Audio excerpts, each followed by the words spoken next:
Kapin sa duha ka gatos ka cellphones, mga charger, 3 ka Indonesian passports ug yawi ang sulod sa mga vault nga nasakmit gikan sa giraid nga POGO hub sa usa ka hotel sa Barangay Agos, Isla sa Mactan sa Dakbayan sa Lapu-Lapu. Kini nasayran human nga giablihan karong Huwebes, September 26 sa National Bureau of Investigation Central Visayas kon NBI-7 ang 3 ka vaults nga nasakmit gikan sa nahisgutan nga raid.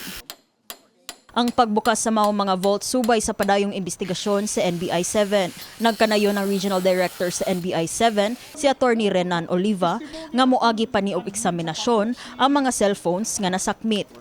Gamiton nila kini isip ebidensya sa nagpadayong kaso nga qualified trafficking batok sa 17 ka mga individual nga gitumbok nga mga team leaders sa illegal POGO hub. All the things that were recovered inside the vaults are used that can be used in our pending case, the qualified trafficking cases against 17 individuals. A very big question will be, why are these cell phones inside the vault?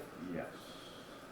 So this must have information that is important in the operation of their illegal business. Midugang si Oliva nga gawa sa gipadangat ng kaso nga qualified trafficking ug immigration violation batok sa 17 ka mga akusado, posible sab nga mag-atubang pa kini sila og mga dugang nga kaso sama sa money laundering, investment scams, illegal gambling scams, cyber crimes ug uban pa. Depende sa ilang makuha nga ebidensya. Gani mibutyag si Oliva nga nagpadayon ng ilahang preparasyon sa gitakdang date of arraignment batok sa mga akusado sa Regional Trial Court sa Lapu-Lapu karong Oktubre 3. Depende sa evidence that will be gathered. If it can support a money laundering case, if it can support an investment scam case, if we can any evidence obtained from it after examination, we'll be using it to file additional cases. We have already forwarded the notice to the PAOCC in Manila, who presently has custody of all the accused, the 17 accused. They will be brought here.